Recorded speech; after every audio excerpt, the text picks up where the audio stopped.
pretty darn funny. These guys are comical before the games. They like to spruce it up and get that morale going right away. And I know Elements is even bringing in the team huddle chants Coast every time before the game. Vulcun was doing that last split during the playoffs, so we've had both teams just like yelling at each other because even though, I mean, before the game, they are somewhat close to each other. They can hear the shouts. They're kind of doing it to one-up each other. They completely embrace it. The first time I saw Coast do it was on the stage in front of 1,000 fans at MLG. So they want people to know they are a team. They're coming to win. As we get into Champion Select, we'll see how they go about that. Coast versus Vulcun, now into picks and bans. They banned the Riven.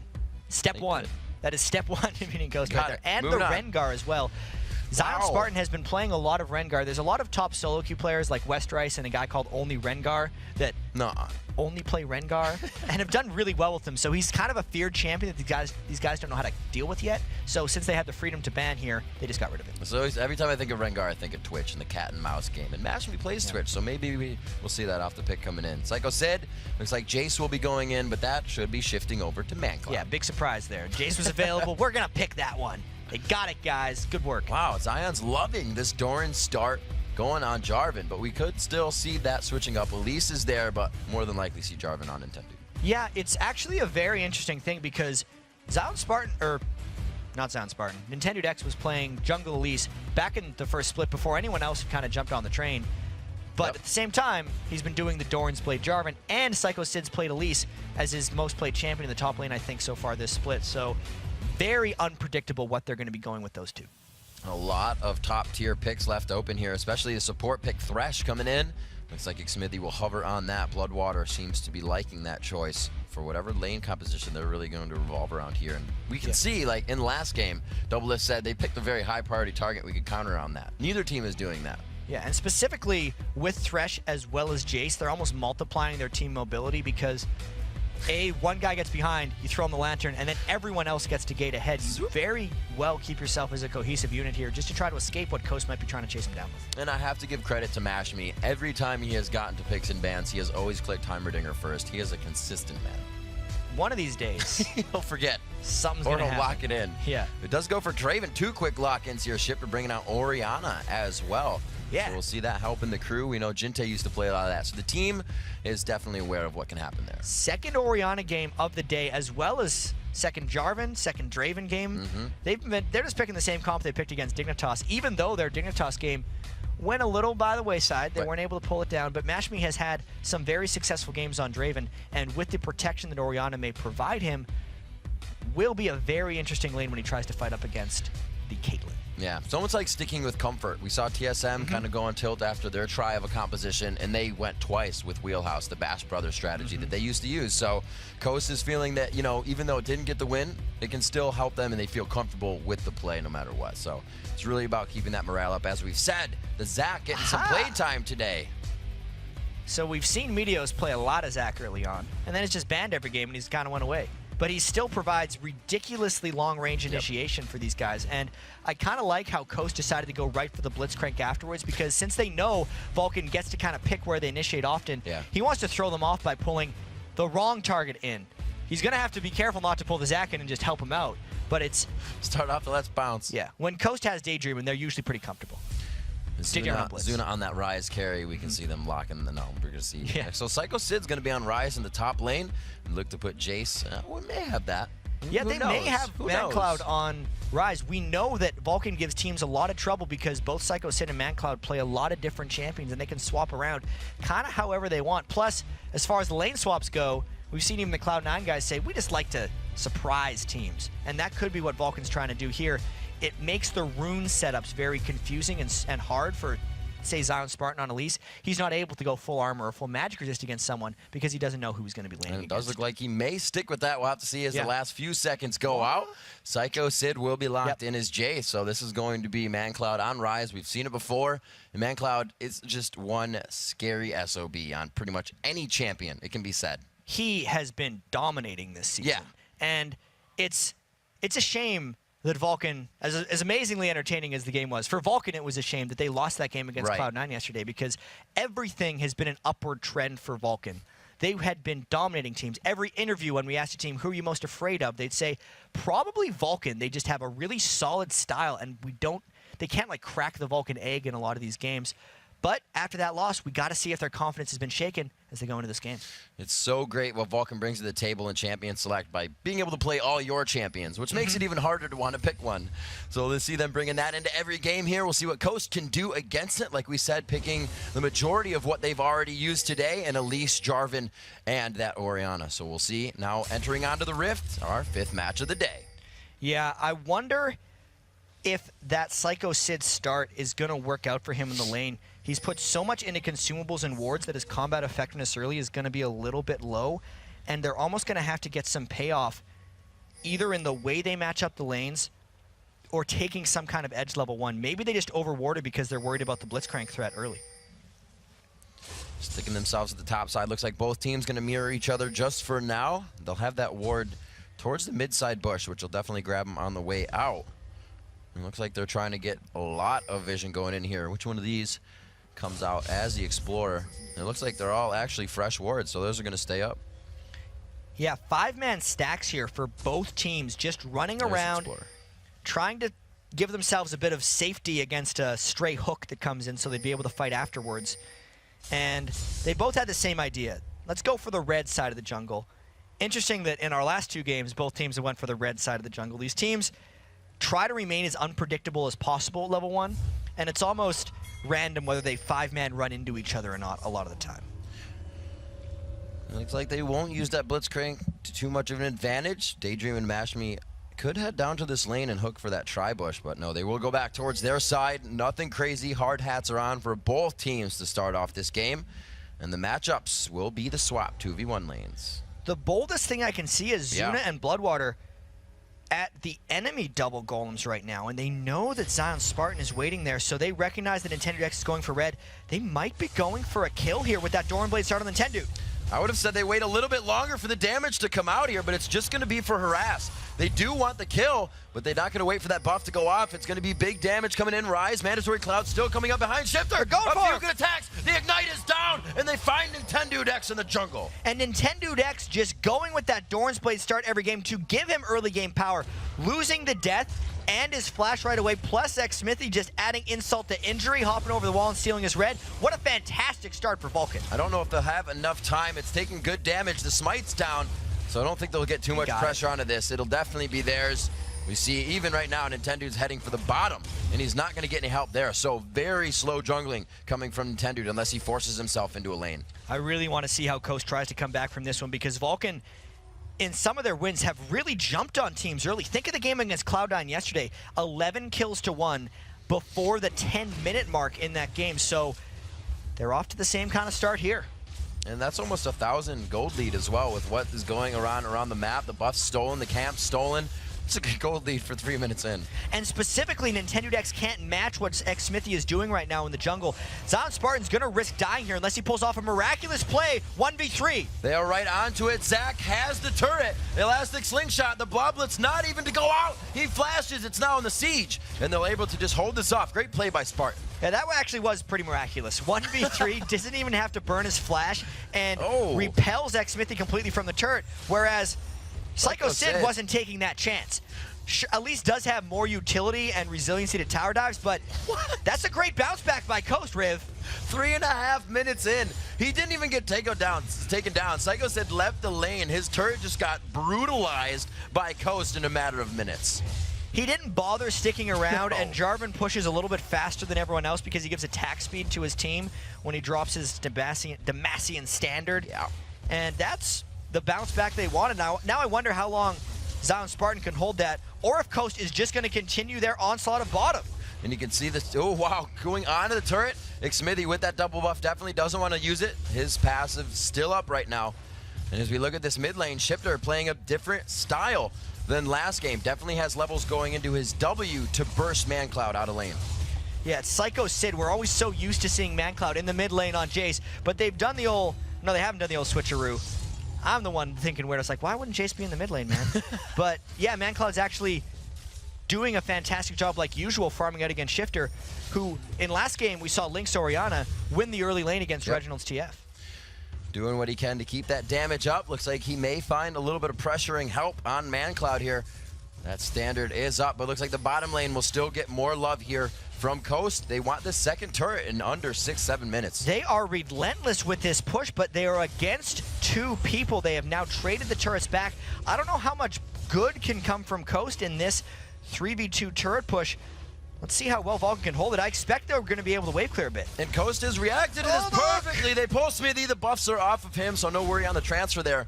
But I was saying that they've played this perfectly, and Nintendo has to be praising his team right now. For the jungler to go down that early, and you know you're not going to see him in lane, but your team still manages to push down a turret in 3.5 minutes without any of that help. They've made the adjustments necessary. The imbalance that was created when Nintendo X got killed down in mid-cloud. He's good. He's good. Is he? Yep. Damn. I usually have that. Usually. I'm going to think about that until about 3 in the morning. Is he? Then the last tick of midnight. Yeah, it's always the last tick.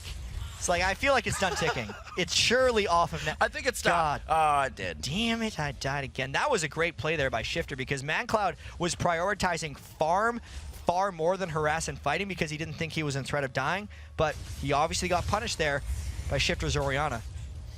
A little bit of gold for Shifter there because he had the kill. A little bag of chips for him. He gets back that little retribution for first blood as it's now 1-1.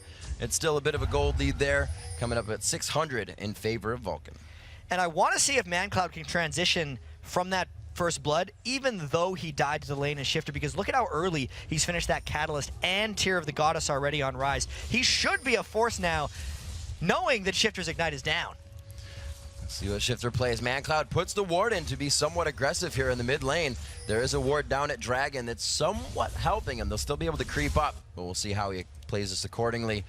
Smithy just on the backside of this duo bot. And without a turret here, you can tell the only reason Vulcun, Zuna, and Bloodwater would be pushed this far up is if they had Smithy giving them support, which is why Don't Mash Me and Daydreaming are saying, no, we're going to go back and farm this at our turret. Both ManCloud, Psycho Sid, obviously picking up that tier, but with the Catalyst there, that spells late game. These guys are looking to charge up those stats. And this turret now in the bottom lane to be hit up. Whoa, all the way pressures in. Xmithy is on the heels to initiate on. A lot of damage to Mash Me. He's got 150, but goes down by Xmithy as he almost blobs out on that one. But they get off the focus on the turret aggro, and they get out clean. Still a solid kill. They had to burn a lot of flashes, but they may get the turret back for this one, which would be worth even more. If Vulcun can start pulling ahead on turrets, they can start getting a stranglehold on the map. Now they can't pull ahead on turrets. Bottom turret going down, and it looks like Coast will answer as well. On the top one, waiting for these minions to go down, making sure they get a bit more of experience out of this advantage. We are on fire with these predictions today. It's like, yeah, they got, no, that's the turret. It's also going down. It's not going down. Jat, somebody's going to win this game. I agree, actually. Good prediction. All Someone's going to get this dragon, I think, as well, because Vulcun totally grouped in around this while Nintendo X was pushing the top lane. So this is something that can't be immediately traded back. Be very nice for them. Good damage as well, still coming from that mid lane. 4 points into W of that dissonance as Shifter still trying to go for the powerful Orianna in mid. Nintendo's creeping in the lane. Still a level 5 Nintendo though, so we can't completely lock ManCloud down at the Cataclysm. Usually ManCloud probably saw that too, and he's like, wait a minute, I'm just going to walk back in the lane. Zion Spartan just leveled up there, so it mitigated a bit of the damage he took. Psycho Sid still 7-5 though in that engagement if it happens. That is a monstrous experience disadvantage right there for Psycho Sid, so he's really got to worry, specifically because we know Elise is level 9 when she has both the max melee and range Q. I've seen him one-shot multiple Jaces here, especially if he's down 2 levels worth of base health. Psycho Sid's going to have to be so cautious with every brush he approaches. Slowly gaining that gold lead now, 2,000. There's the shockwave on a rise. Whoa, they put 3 strong in middle. ManCloud definitely goes down, and Xmithy looks to bounce right out of it. Whoa, that was actually pretty sweet on the Lancer. That was pretty cool. Yeah, he was blobbing himself into a lantern and just went for a ride, but that was the 4v2 in the mid lane, punishing ManCloud once again, and Vulcun might try to turn it back. Dude gets grabbed. Can he stand it out?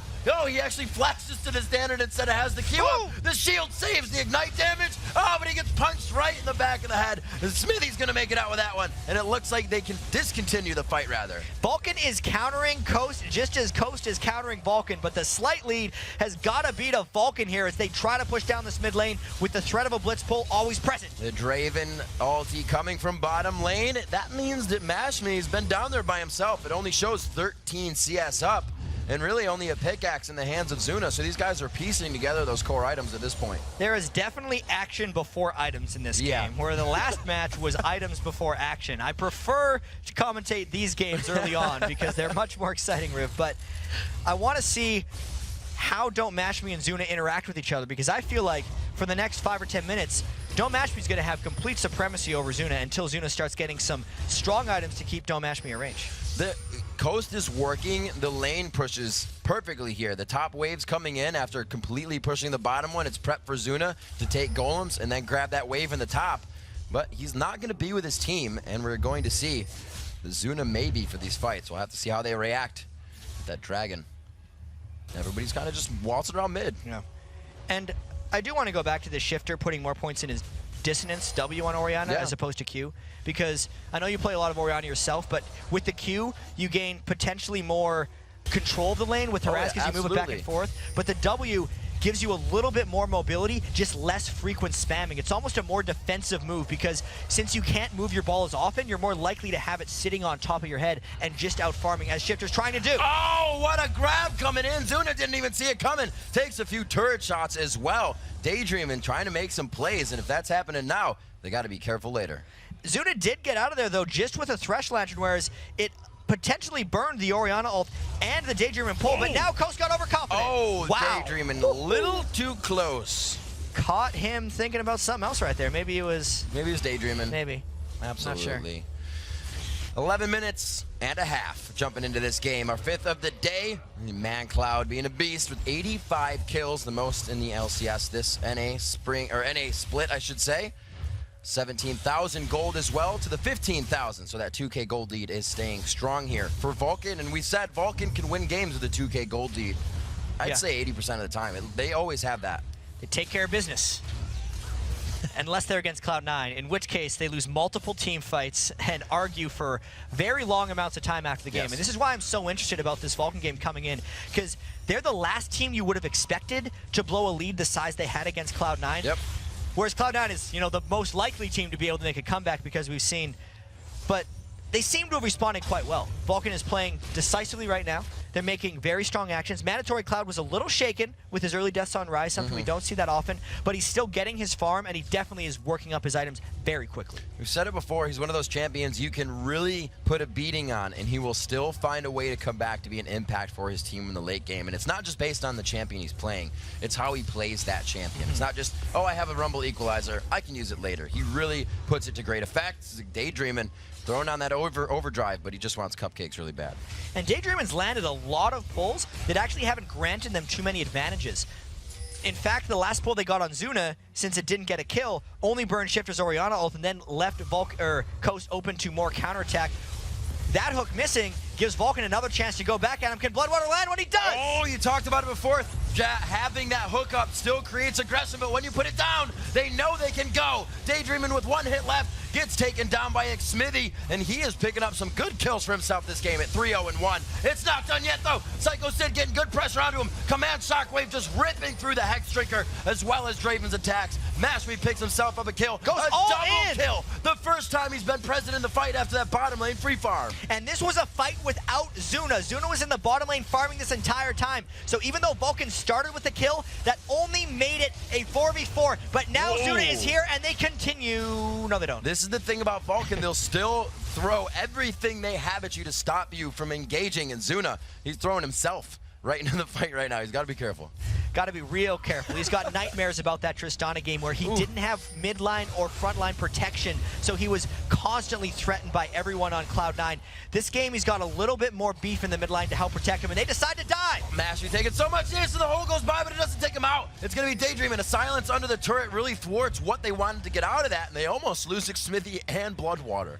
Wow, that was some very close turret tanking where those guys were just able to escape out of this one. Game's still very close. Coast is actually mounting a bit of a comeback because even though it's been a 2,000 gold lead for a fair bit, the later into a game a 2,000 gold lead goes, the better it is for the team that's down, because it's really more about the percentage you are down in gold than the actual number. That Draven has finished a Bloodthirster, starting to build that up. We have the critical cloak available for purchase on Zuna, but it looks like he's going to take that all the way to the Infinity Edge for himself. Waiting to farm up that mid lane again as it resets with Link. Mashme has been farming so much this game, and there's not a ton of farm in the game, but he does have the most right now. And especially with that double kill, it's going to just accelerate him right past everybody else even more so. Probably going for that Bloodthirster Last Whisper, which is the Draven build we've seen everyone else doing, and I think Coast wants more team fights, surprisingly. Even though they don't have the Jace gate control, they still have the Daydream and hooks, and if they can get Don't Mash Me into a fight right now, and they get any kind of trading against Zuna, since it's a non-completed Infinity Edge versus a completed Bloodthirster and upgraded boots, Don't Mash Me will have such an edge in that 500 gold difference will mean almost nothing. It'll be an advantage for Coast. A lot of summoner spells down here. A pretty good dive team from Vulcun, and Coast knows it. Sitting in the back of their minds, you see how far they're off of this turret. So that power of Vulcun means they have the upper hand at objectives. And Zion Spartan was in the base as well, just picking up that Tank Elise item set right now. A lot of health. Don't Mash Me getting caught a little bit. This could create the fight. They lock it down, the elastic slingshot on a Mashme. Too bad he can't grab Mashme over the wall. Daydream and high fives his teammate as he goes down. Shifter getting caught up here in the box. Super slowed. A great shock blast of AoE damage. Daydream and taking some shots. You can see the damage Vulcun has right now. It's not completed, which is the scariest part. And even though Coast wanted the fight, they didn't want that kind of a fight. Yeah. They needed Don't Mash Me to come in after everyone else had been initiated on and then start cleaning up. So very good catch there by Vulcun, catching Don't Mash Me in transit.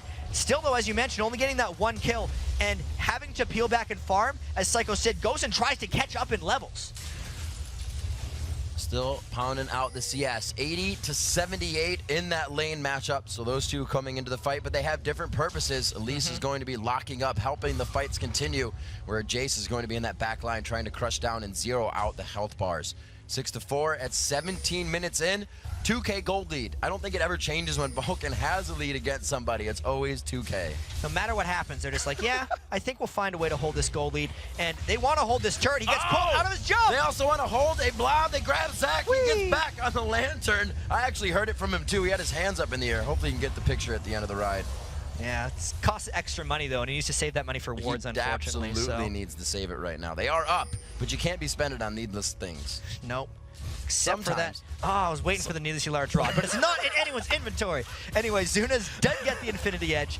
He's slightly more on pace with Don't Mash Me because Don't Mash Me doesn't have anything more, and the hooks keep flying in mid lane. Oh, there's the stand aside. Bloodwater using just about everything to get out. He's taking the front end burst. The Q execution from Zion Spartan to pick up the kill. So these are very good signs from Coast. This is an incredibly competitive game these guys are mounting against each other. I'm looking at just the mid lane matchup. ManCloud is getting closer and closer to that tier, 420 out of 750. Likewise, Psycho Sid is 600 out of 750 on his Manamune stacks. Since Psycho Sid has been a non-factor in this game on Jace for so long, he had a very difficult laning phase. He also had to itemize Hex Drinker because he was afraid of Zion Spartan's 100-0 burst combo. If he can get that Muramana, he will turn into a factor on Jace, which is something Vulcun hasn't had for the majority of this game. Vulcun does not have, or not Vulcun, rather Coast, as you're saying, once he gets that Muramana is going to be quite big. And the Last Whisper is not going to be necessary yet either, because with the offensive, or you would even say defensive, that Coast has been going through, they don't have their armor yet, so all that damage is going to stick. They're going to bring to the table. See, in the mid lane push, they are not doing much with it. Dragon's down, they're objective free, so they're just feeling out the map until the next fight. There have been so many things happening mid lane, and they're just continually running back there over and over again. They've put many wards down in mid lane. Basically, these side lane pushes we're seeing are just to get the lane shoving back and forth. Then they meet in mid lane and have skill shot wars with each other. Can Daydream and hook, or can Bloodwater hook? It's going to be the hook challenge. It's going to be one on the other. Daydreamin is able to get out. He blows the flash. His ignite is still coming up from a previous engagement, so he can still be a threat coming into this fight. And again, look at this. There's 4, is that 5? I can't see the rest of them. 5 members of Vulcun all coming up the mid lane as Zion Spartan's off putting a side lane. So once again, can Daydream and hook someone into a turret, or can Vulcun get someone with a Thresh Lantern? Always watching Daydreamin's positioning. He runs around in his wave of minions and then dips out to get a quick grab. Watch it for the next time. Looking at these inventories, we do see that Rise Spirit Visage build coming out once again for ManCloud. Very solid build against the double AP composition of Coast.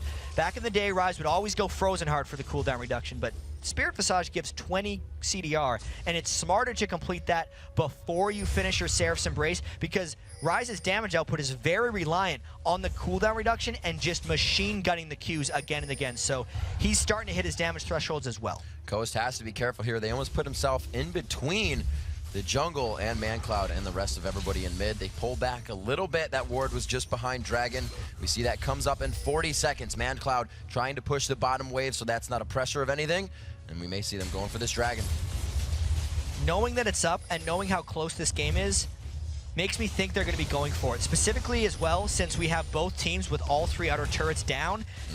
The battlefield is very large, and the place they're going to fight is probably in the center or near the center with that Dragon. So if this Dragon fight happens, we need to really pay attention to where Shifter's Orianna ult lands. That's going to be the key thing in this fight, assuming no one gets caught by a hook. Nintendo hits up there. Zuna's gonna be able to get a few shots in. The elastic slingshot is used. That's a lot of engagement down though. No, ManCloud is there to follow up. He throws down on Nintendo. Zuna picks up that kill actually with a headshot. No, there's the headshot from the back line. It bursts him down so Daydreaming can be taken out. Synergizing the attacks perfectly. Not that they meant to. But wait a minute. Things turning around now. Here comes Mash Me. The last Whisper is not finished, but he does have the extra damage from the pickaxe right now. Coming back in Smithy, the second slingshot into the fight, and this one looks to be a little bit better. Shifter with the shield on, but he gets knocked down as he slams down the hammer. Double kill for Psycho Sid in an all-around very chaotic fight. And we talked about Psycho Sid's Muramana becoming a factor in this game. He got it right before that fight, and that is such an improved split for Psycho Sid as well.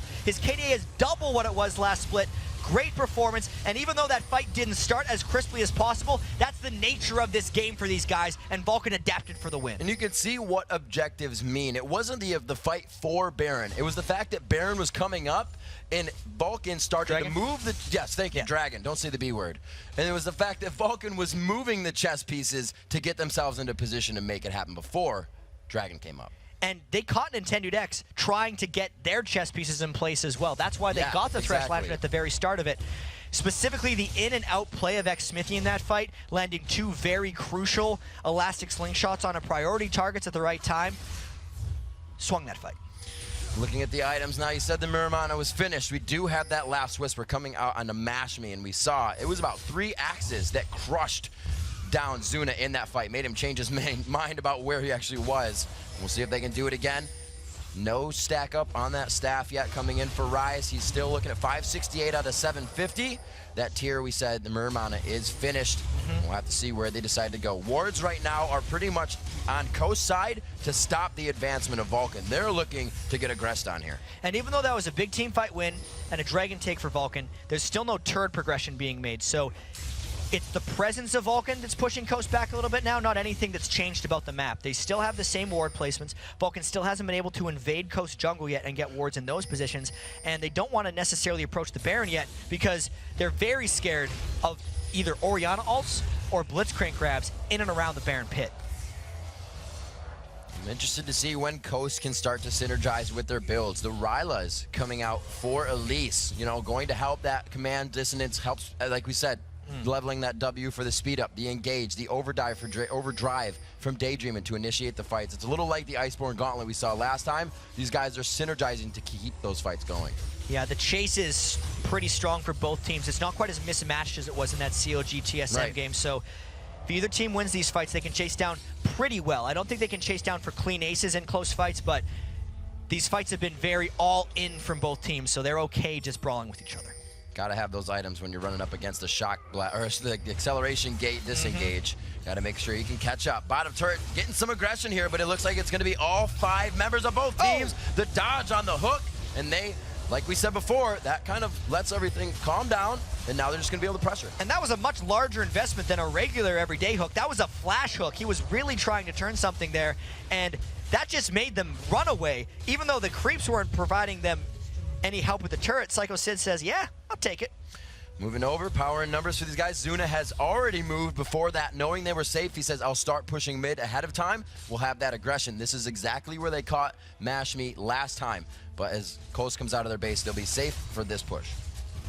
Now let's see, just bouncing all over the place. He knew Coast wasn't there. He was just, it's like one of those Lee Sin cues. If you land it, you always want to go for the ride, just for fun. just to see what happens. You get fouled, you still take the shot. Yeah, he charged up a slingshot. Might as well.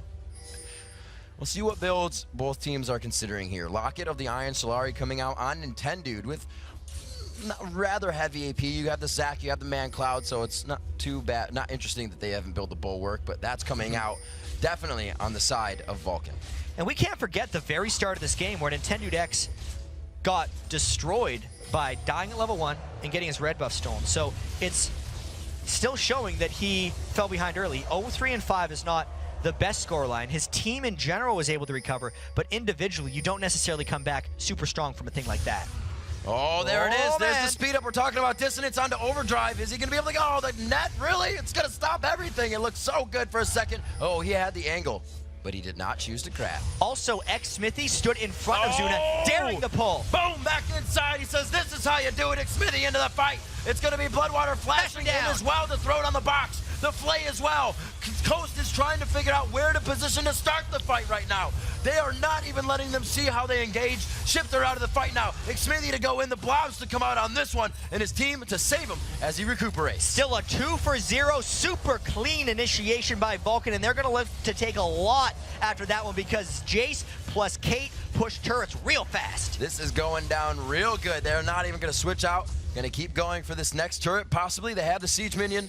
That their next minion wave right behind them, so they may try to get a few shots here. Oh, home guards. This is a very interesting Baron play because there's multiple wards that Coast has that we'll see at least Caitlyn and Jace walking towards it here. This is creating some panic pings by Coast. And X-Smithy and ManCloud, even though they're healing a lot, they're taking a lot of damage. I wonder if Coast can make it here in time. The cavalry's arrived though. This one out, they are going to be able to get it, and they need to haul back to base right now. They want no engagement from this. Zion Spartan is looking to clean up. He's looking to get a proc on that Rylez or a Cocoon, and it does not look like he will be in range. What awesome calls Vulcan's had here though, Riv. Just after knowing the hooks have been down, the body blocking that X-Smithy did on Daydreamon's hooks before that last fight, followed up by the initiation, and then afterwards, to know to go for the Baron and know that they'd be able to take it. I know we always say Bloodwater's the one that makes the calls for Vulcun, but it takes more than that to have a team with that type of cohesion. And you don't call for X-Smithy to stand in front of a Blitzcrank hook and block Zuna. That is individual skill there by X-Smithy. He's really stepping up here.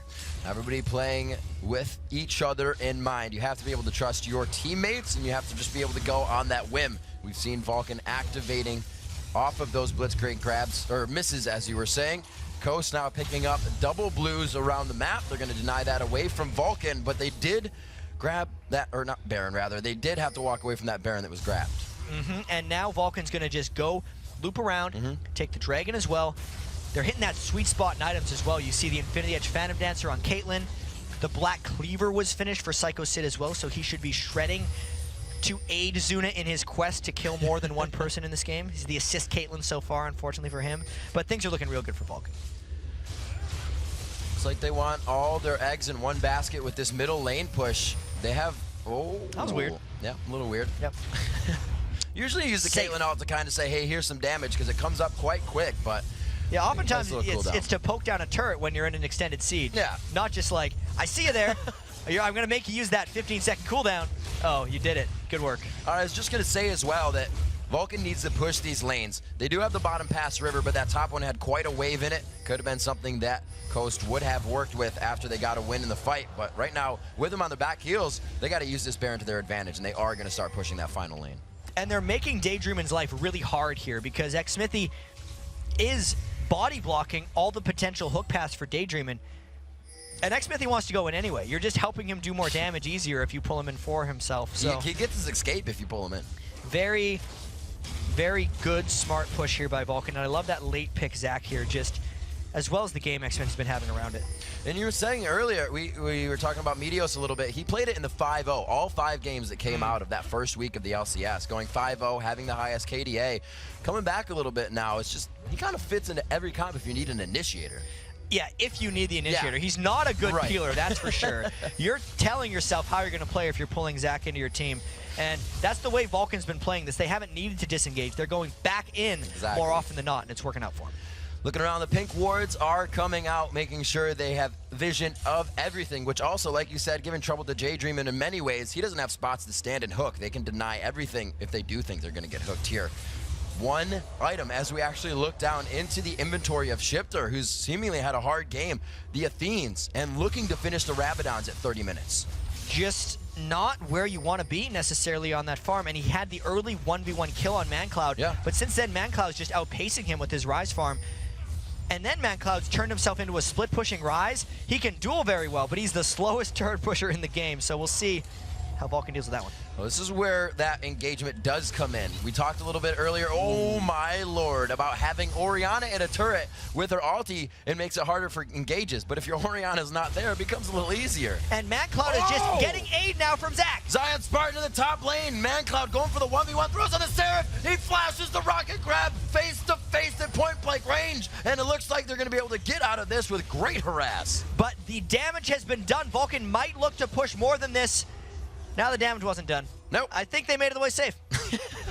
They were thinking about the damage being done. Oh, look out! It's a shockwave as well. Got some minions, though, for the cause. Volatile Spider coming out. Look at the heal coming back. Took the Volatile Spider and the Q coming out. Bloodwater goes down instantly. They almost trade back. Mashme grabs the ult back into his hands. He's going to be forced back to the base. And they thwart somewhat of the push. But Vulcun says, we don't need that. We can keep doing this. And Coast is putting up one heck of a fight here, trying to keep them off. Still got the one kill and have yet to receive a casualty. It's one after the other. ManCloud's like, all right, I'm out. Smithy's in. All right, back and forth. ManCloud's in. These guys just soloed Spartan back and forth after he came back from the kill. It's like the batting order went back around. And 10,000 gold lead here for Vulcun. They had a 10,000 gold lead in their last game against Cloud9, and then they stopped being able to win team fights. They cannot let this happen again.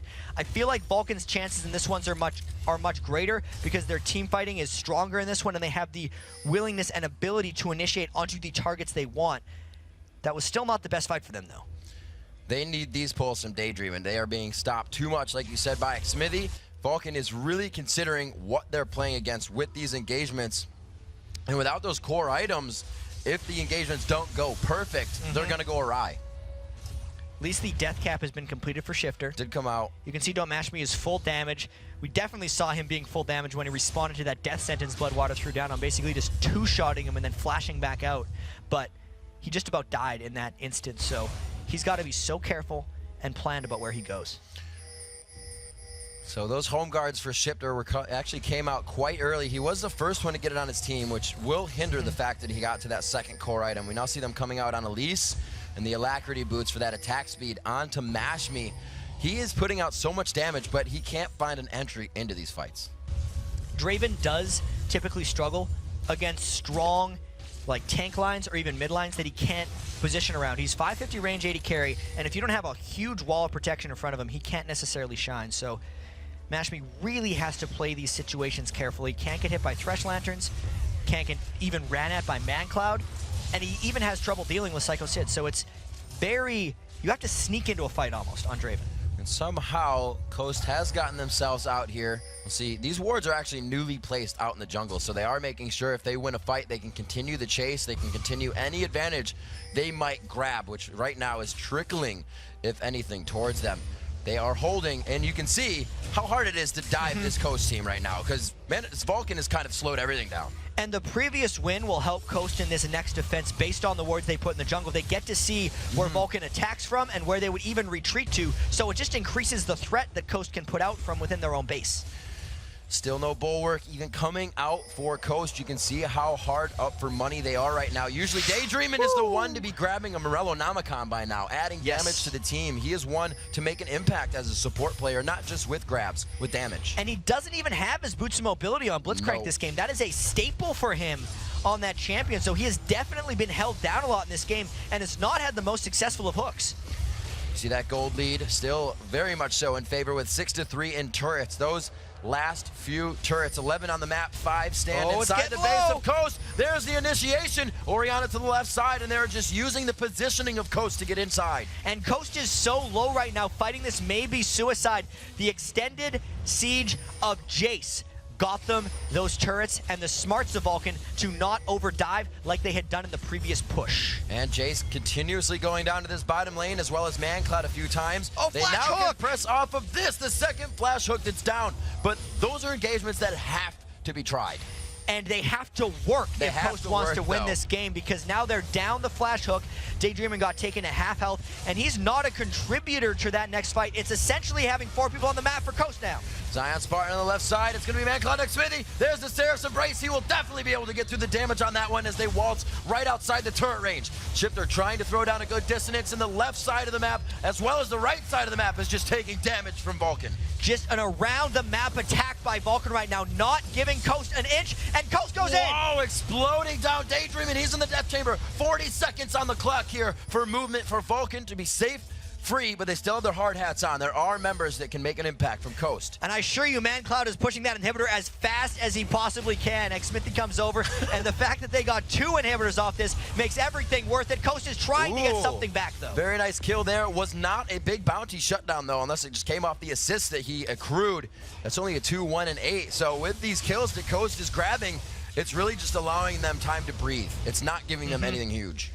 And it's temporary breaths of like toxic gas, because as they were trying to get themselves back into it, they lost their inhibitors. That's their lifeline. They have to make it to the surface in the next 30 seconds or they're done, and they're losing a Baron. So I said there were 5 turrets left. Since there are 11 in that engagement, Vulcun found a way to take down 3 all across that outside horn of the map. So going all the way around, they head back to Baron. They pick that up for the second one of the game, and an even bigger gold lead that will help them walk through the front door of the base of Coast. And to put into context how much Vulcan's taking control of this game, it was 3 turrets to 3 at one point. For a while. Then from the moment that Vulcun won the fight in Coast's blue buff area and then started just slowly 2-manning Barons, they've really just turned it on and accumulated this huge advantage. Finally getting the Ruby Sightstone in, the Boots of Mobility onto Daydreamin as he's completing his boots now at 35 minutes in. You can see the Shirelias coming in from the support of Bloodwater and how much these guys have just surmounted an advantage in this matchup with constant pressure. After you said it was 3-3 forever, they found the way in. A lot of it has to do with the way they play. We know that Vulcun knows how to close out games. They are decisive in their calls. And even though Coast has worked a lot on their teamwork lately, we can definitely see Vulcun could be on another level. Keep in mind that game against Cloud9, no one had started beating Cloud9 like that all year. Vulcun looked commanding in that game, and they're looking commanding here, even if the start was a little shaky, which you can't really blame them after having such a devastating defeat yesterday. Not even being shook by that 3-some-odd minute turret in the bottom lane, then pressure onto the second-tier turret in the bottom, which took damage in that initial engagement, but hasn't been seen by Coast again. So it was instant adaptation by Vulcun in this game to really switch things around and dictate where the pressure was going. They did a lot without fighting. This is a pretty low-kill game. A lot of Vulcan's wins are tactical, which is why they sneak up on so many people. And just now we're realizing that they're a top team here in North America. And they're slowly trying to win this game as well, knowing they have super minions coming in, and they need to find a fight here to close it out. A bit of the poke they can use to their advantage. ManCloud knows he did this against Zion Spartan by himself, but in front of a full team of 5, he feels like he can initiate. That's not even like a Malphite out. He walked up to Coast on this one. Mash me now in the eyes of Vulcun and the rest of the crew. They are going to be able to take him out in a 3-for-0. Great fight there by Vulcun. They had the advantages. They knew they could just walk into Coast, and Coast could not give up ground, so this is how it ends. Not even needing Smithy on Zach to elastic slingshot in. Vulcun, a sigh of relief. A very great game, and the Nexus in their favor at 38 minutes. Well played by Vulcun. I think they can walk away from this week knowing they had a slight missed opportunity, but still feeling really strong. You can see Zuna's bounced back already. Zuna feeling really good, and you were saying earlier, these guys, much like TSM, as we said, you know, kind of going at each other's throats in the hallway, we're doing this outside after their games yesterday, after that heartbreaking loss. And it's just they needed to hash things out, and we can see that it works. No team will ever make it through a season without having arguments, and the best teams need to be able to yell at each other and then come back strong afterwards. It's something that is really taken for granted. A lot of people, as we talked to Reginald yesterday, is like, the fans might get scared. What's going on in this? And they're like, it needs to happen. We come to a conclusion at the end that some of us, sometimes we're both right, sometimes we're both wrong, but you move on to wins, and that's ultimately the goal. Sometimes yelling at each other. Yeah, they yelled at each other well enough to just start winning every team fight past the 15-minute mark. And they seemed controlled. They don't yell at each other in-game, which is one of the reasons their calls seem so decisive. They are definitely the team that takes action in the right way, like way more often than not. You see such a low number of mistakes from Vulcun. And this was actually and even most recently in the last week or two, they're making more aggressive plays as well. So they're keeping their mistakes low while still taking more risks, which is the most impressive. And I liked how Vulcun did it this time because they didn't win it, but really turn the tide at the dragon fight. They prepared for the dragon fight and didn't even let them get to it. They pushed them and fought it in Coast's own jungle, actually. Yeah, it was really impressive for them. Absolutely. All right.